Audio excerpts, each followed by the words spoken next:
While at the Pentagon, the military appeared completely aloof from the events unfolding, at the White House, the coordination activities seemed to be concentrating under the firm authority of Vice President Cheney. In fact, the so-called NORAD tapes have revealed that the White House had ground-to-air missiles of their own. Hello there, Washington approach. Make sure that the center does not have anything above our airspace also. The Secret Service is going to start shooting at anything in the air. Yeah, I just got a call from Washington. They said that if there's anything above their airspace, the Secret Service is going to free fire. This exchange, which took place around 10 a.m., sheds a whole new light on one of the most controversial issues of 9/11.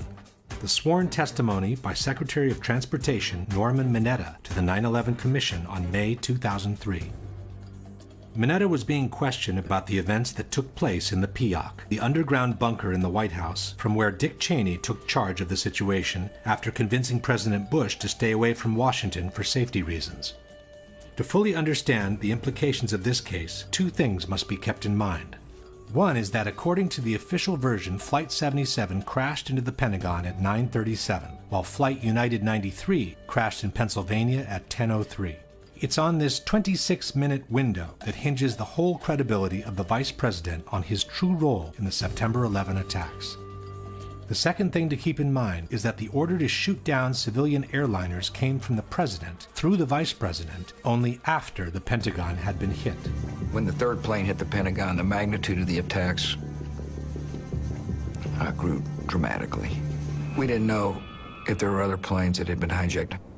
So the first decision I made on Air Force One was to give our Air Force orders to shoot down commercial aircraft that did not respond. This means that any order given before the Pentagon was hit could not have been a shoot-down order. However, as Chairman Hamilton was inquiring about the shoot-down order, something unexpected emerged from Mineta on the plane that hit the Pentagon. And we had that order given, I think it was by the President, that authorized the shooting down of commercial aircraft that were suspected to be controlled by terrorists. Were you there when that order was given? No, I was not. I was made aware of it during the time that the airplane coming in to the Pentagon. There was a young man who would come in and say to the Vice President, the plane is 50 miles out. The plane is 30 miles out. And when it got down to the plane is 10 miles out, the young man also said to the Vice President, do the orders still stand? And the Vice President turned and whipped his neck around and said, of course the orders still stand. Have you heard anything to the contrary? Well, at the time I didn't know what all that meant. And the flight you're referring to is the flight that came into the Pentagon. Yeah. Mineta's deposition posed a major problem. Since the shoot-down order was given only after the Pentagon was hit, Cheney's order sounded very much like one not to shoot down the plane. Hamilton immediately suggested that what Mineta had witnessed was also a shoot-down order. Let me see if I understand. The plane that was headed toward the Pentagon and was some miles away, there was an order to shoot that plane down. Well, I don't know that specifically. Commissioner Romer picked up where Hamilton left off. You said, if I understood you correctly, that you were not in the room when the decision was made to what you inferred was a decision made to attempt to shoot down Flight 77 before it crashed into the Pentagon. Is that correct? I didn't know about the shooting, the order to shoot down.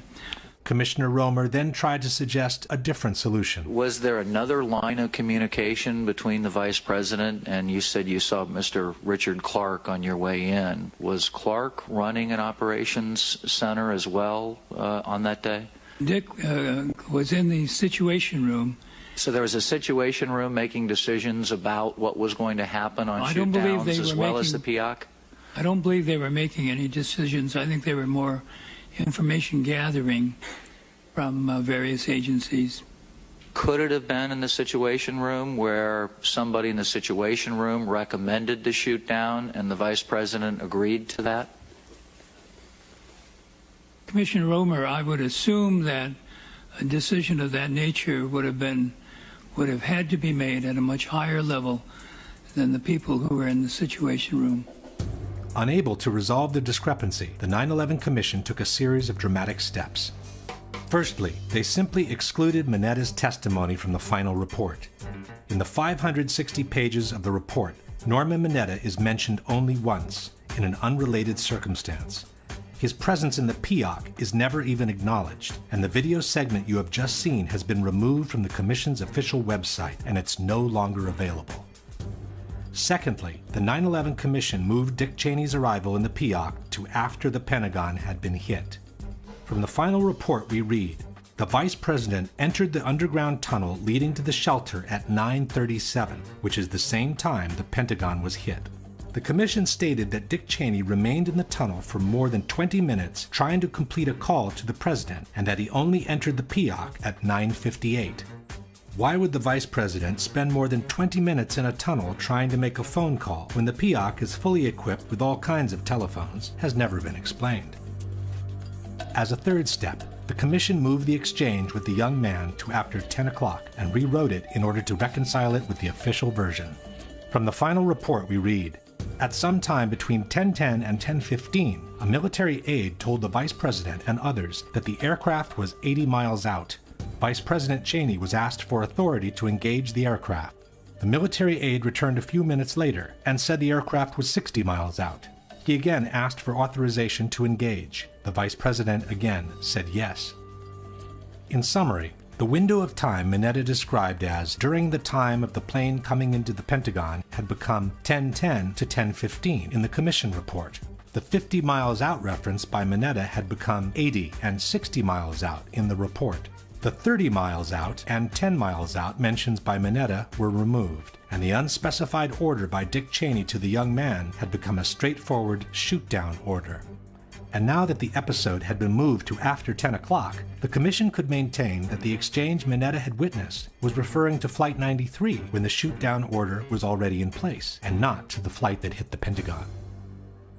There was only one problem with this version of the events. Norman Mineta had to be terribly confused in his recollections, as he could not have been with the Vice President in the PIOC at the time the Pentagon was hit. To support this theory, the debunkers point at a statement by Mineta, who said he arrived at the White House while it was being evacuated. Since the official order of the evacuation came at 9:45, contend the debunkers, Mineta could not have been with the Vice President in the PIOC at the time the Pentagon was hit. Stavano evacuando la Casa Bianca quando ci sono arrivato. Quindi questa informazione ci permette di localizzare cronologicamente il momento in cui Mineta è entrato alla Casa Bianca. But in the same deposition, Mineta also stated that he arrived at the PIOC at about 9:20 a.m. So it's presumable that he was referring to the people that had already started leaving the White House before the official order of evacuation was given. In fact, at 9:52, CNN reported that a slow evacuation of the White House had started some 30 minutes earlier, much before the official order was given. Furthermore, a Secret Service timeline compiled by the 9/11 Commission staff shows that the 30 miles out and 10 miles out calls came at 9:31 and 9:34 respectively. This clearly places the exchange Mineta witnessed before 9:37. At the same time, the main problem with placing Cheney's removal from his office at 9:37 is Dick Cheney himself. On September 16, 5 days after the events, Cheney stated on Meet the Press that he was taken into the bunker shortly after the second tower was hit, which happened at 9:03. So we turned on the television and watched for a few minutes and then actually saw the second plane hit the World Trade Center.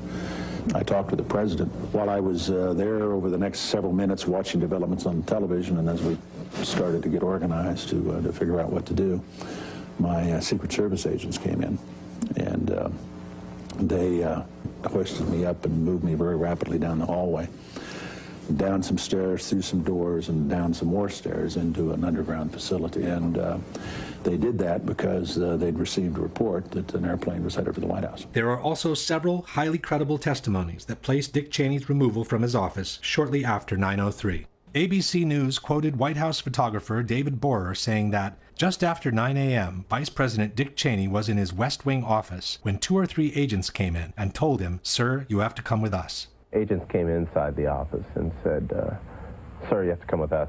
The New York Times reported the same story. At 9:03 a.m., as Vice President Cheney was staring at the TV screen, the second hijacked airliner exploded against the Twin Towers. At that moment, the Secret Service grabbed him and hurried him down to Peoc.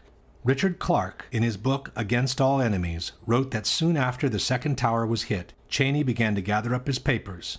"As I left, I counted 8 Secret Service agents ready to move to the Peoc." President Bush's secretary, Ashley Estes, stated, "As the second plane hit, it didn't really click exactly what happened. Then I heard a noise, like a body bumping a door. I looked out into a hallway and saw the vice president with the Secret Service. They had kind of lifted him up and were running with him. At that point, it definitely registered what it was." Former Undersecretary of Defense Eric Edelman testified, "I was already down in the Peoc with the vice president when we got word there had been an explosion at the Pentagon." And even after 10 years, Dick Cheney has not changed his story one bit. As we watched, we saw the second plane strike, and then we knew it was a terrorist attack.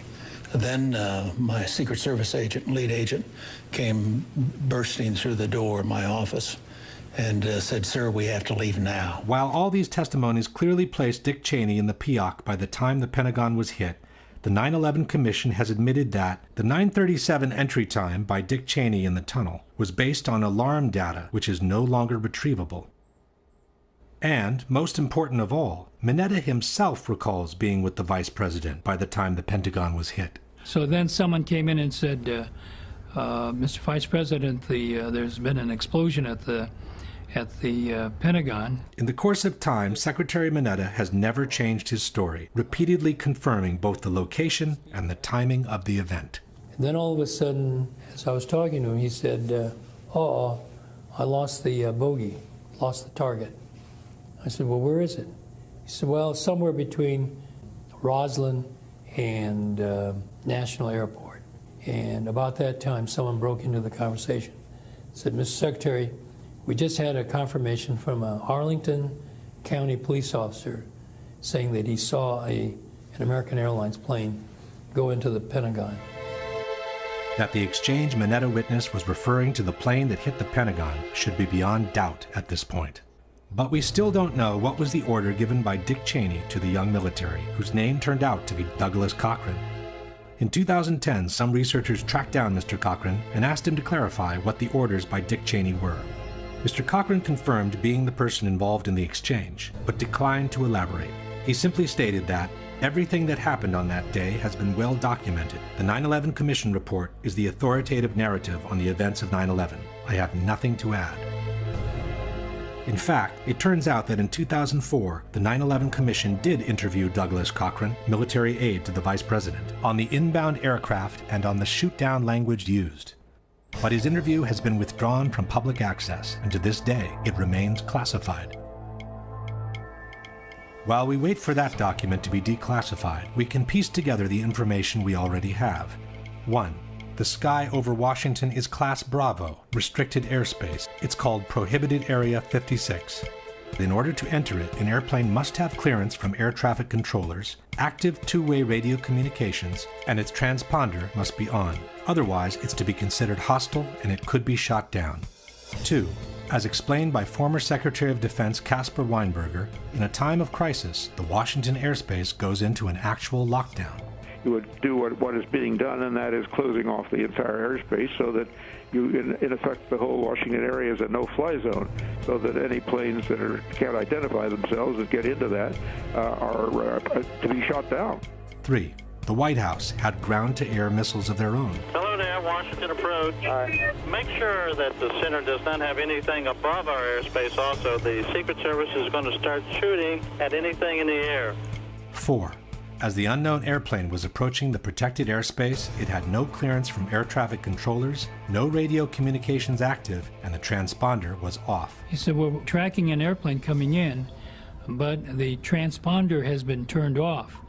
So we don't have any identification on the airplane. We know it's coming in fast." A representation of the FAA radar scope based on information obtained by 2020 shows the plane headed straight for what is known as P-56, Prohibited Airspace 56, which covers the White House and the Capitol, at a speed of about 500 miles an hour, with no radio contact whatsoever.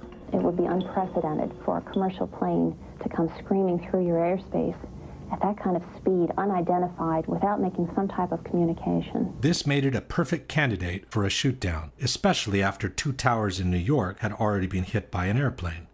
5. The Secret Service had known about the incoming airplane for the last 30 minutes, so it's presumable they would have been ready to shoot it down if it became necessary. One of them approximately 30 minutes out, one of them approximately 45 minutes out. So we knew we had some time, but little time. Our supervisor picked up our line to the White House and started relaying to them the information. We have an unidentified, very fast-moving aircraft inbound toward your vicinity. Despite all this, no one moved a finger as the unknown threat kept rushing towards the Capitol. Someone came in and said to the vice president, there's a plane out about 50 miles out. As the one nearest us got closer and closer, 6 minutes out, 5 minutes out. The same person said to the vice president, Mr. Vice President, there's a plane 30 miles out.